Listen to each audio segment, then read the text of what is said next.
Guys, Kronos from Team Lucky Straight here with my roommate. I don't have a name yet, but hopefully we'll get one soon. Name to be announced soon enough. He's a newest member of Team Lucky Straight, technically speaking, and that's his Matt. And we're here profiling his Satellarknight deck profile. My Satellarknight deck's a little different from most people. I run more traps than most, but I like it. Starts out with the obvious: 3 Nabs and 3 Altairs. You need, obviously.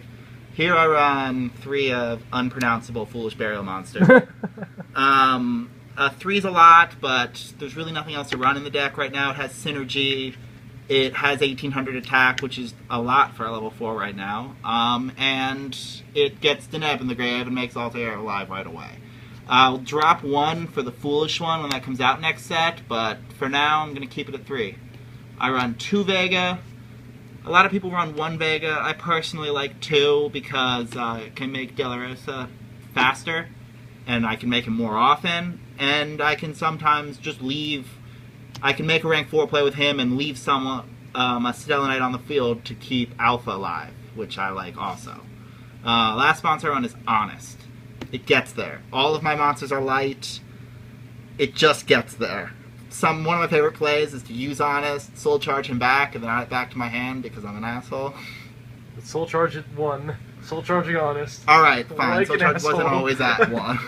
Then I run for consistency 3 Potted Dualities and 3 Reinforcements of the Army. It's what everyone has to run. Do you see that? Do you see the 3 different rarities? Don't be like that. Do you see the Blasphemer? I haven't played this game in like 2 months.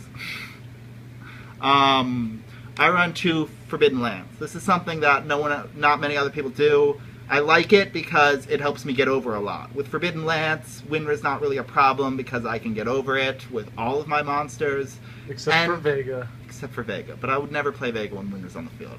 I can also use it to keep my Exceeds from going off. A lot of times they're tried to stop, and Forbidden Lance just gets there, especially with like Breakthrough Skill when I'm just trying to get my initial Deneb search off. If I didn't have the Lance there, then I'd be done. I run 2 Mystical Space Typhoons. They need, Stellarknights need to special summon, and Vanities is a card. Mystical Space Typhoon is the most generic and easy to use solution of that problem. More than 2 would be too many. I just like it at 1, 2. 1 Regeki. Stellarknights can run Regeki. A lot of people don't run Regeki or Dark Hole right now, but I would recommend Stellarknights running it because they don't have as much destruction as a lot of decks do. They do have Deltaros, but he's a 3 level 4. You can't always get rid of problem stuff with him. But then the 1 Soul Charge. Obviously, that would have liked to have that at 3, but it wasn't to be. Alright, that's all I run for the traps. Spells. Can't speak today. I like the trap lineup there with the lances. Yes. Trap lineup, 3 Call the Haunted. Bring back Altair, bring back Deneb, search, rank 4 exceed. No problems there, especially if you do it at the end phase when you can then rank 4 exceed and attack with something, because that's the annoying part of Altair's effect. 3 alphas. Dropped 1. That was 3 alphas. Card is too good. It just does everything. 2 wiretaps.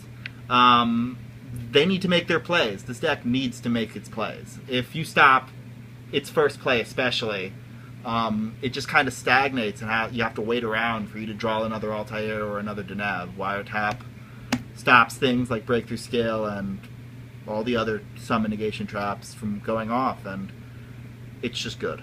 Breakthrough Skill, I can never take this card out of these decks. It just gets there every time. And it gets there twice, which is always good. The famed double ultra breakthrough skill that Yu-Gi-Oh players don't see ever. Ever. Ever, except for now. 2-dimensional prisons. And common D prisons. Yes. Bottomless Trap Hole, Torrential Tribute, Compulse, and Warning. Those are staple traps. I'm running them because I want traps. Alright. Extra deck. How many traps is that? I don't know. A lot? I think it's 16. So it's 12 monsters, 12 spells, 16 traps? Yes. Write the stuff down, guys. Alright, 2 of him. If you got 3 onto the field, he's good. He pops a card, so he kind of gets some advantage right away. He'll pay for himself eventually. He'll get another Deneb from the monster count out when he dies. And, I mean, you could tribute him for Alpha. I wouldn't recommend it, but it's an option. The one that's coming out next, I don't remember his name, but... Satellarknight.card. Yes. I'd run him also, but I'm not sure if I'd take one of them out for him. I might take something else out. Next is Karagorgon. This card is just really good. And it's got enough attack to get over most things that are played right now. The 2450, it's just a lot of attack and can change the... I love his effect. I love his effect. 2 Omegas. Whenever I'm just going into a rank 4 and I don't have anything specific to go, I like to go Omega. The fact that he won't get destroyed by a card effect twice just makes him... His survivability is high. And since I also run Lance and Honest, they're not going to run over him as easily either. And then the generic rank 4s. Black Ship, because you can't attack with Altair, and he can get rid of a problem card. Silent Arc, for the same reason. He gets rid of anything. If I need a beater, I'm going to go Heroic Champion Excalibur. 4,000 is a lot. And it gets over... It gets over the Quiltoth Exceed when that comes out. So that's the main reason I'm running him. Sky Blaster.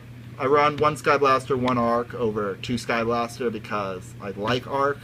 Also, he's just different. Yeah, there are some times with Sky Blaster, a second Sky Blaster would come in handy, but the fact that Arc can survive after taking something instead of just getting run over immediately is something I really like.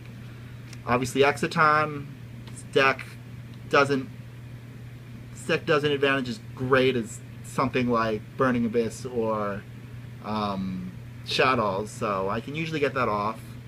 Abyss Dweller because it's Abyss Dweller. Cowboy, and then Ragna Zero. That's the wrong one. Oh, whatever. It's Rhapsody, number 80. We had this argument earlier. I run Abyss Dweller to stop graveyard plays. Cowboy, you know, because that last 800 is so much fun to do. And I guess he's technically a 3,000 beater also. And then Rhapsody just gets rid of stuff in the graveyard. That's a useful thing. And that's basically the whole deck. I don't really have a set-in-stone side deck, so I'm not going to bring out even what I have right now. And that's it. Are there any last-minute things to say about the deck?